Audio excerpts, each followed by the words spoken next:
Je vous remercie. D'après le ministère de l'Intérieur, le nombre de viols a augmenté de 11% en 2020. En moyenne, entre 2011 et 2018, 176 000 personnes majeures ont été victimes de violences sexuelles. Sur les 18 800 plaintes reçues en 2018, seulement 1028 condamnations avaient été prononcées fin juillet 2020. On estime que chaque année, 165 000 enfants sont victimes de viols ou de tentatives de viol, dont 130 000 filles et 35 000 garçons. De plus, un sondage Ipsos réalisé en 2020 dévoile qu'un Français sur 10 déclare avoir été victime d'inceste, soit 6,7 millions de personnes. Mais je regrette que le ministre ne soit pas là aujourd'hui. Le délai moyen entre la commission d'un crime et la condamnation est d'environ 5 ans et demi en cour d'assises. Il est parfois beaucoup plus long, comme pour Julie, victime de nombreux viols entre 13 et 15 ans, dont l'affaire a débuté il y a 12 ans maintenant.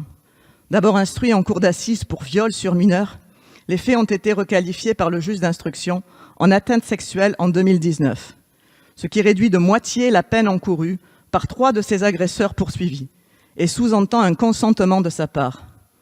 Vous avez annoncé vouloir fixer le seuil d'âge de non-consentement à 15 ans pour l'ensemble des crimes sexuels et à 18 ans en cas d'inceste, ce qui était attendu. Par ailleurs, nombreuses sont les victimes confrontées à un parcours extrêmement éprouvant quand elles décident de porter plainte. L'accueil qui leur est parfois réservé au moment de déposer plainte, la peur d'être stigmatisée, le sentiment de gêne ou de honte, la crainte d'être blâmé, la conscience que l'instruction sera longue et la condamnation incertaine de l'agresseur, tout ceci explique que seulement 10% des victimes osent porter plainte.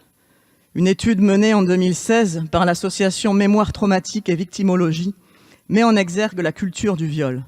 Elle montre que 22% des hommes pensent encore qu'un non est un oui déguisé contre 17% des femmes. Et 27% des personnes interrogées estiment que l'attitude ou la tenue de la victime sont des circonstances atténuantes pour l'agresseur. Monsieur le ministre de la Justice, qui est absent, et c'est assez désespérant, la justice manque toujours de moyens importants pour pouvoir fonctionner correctement et plus sereinement. Envisagez-vous d'investir massivement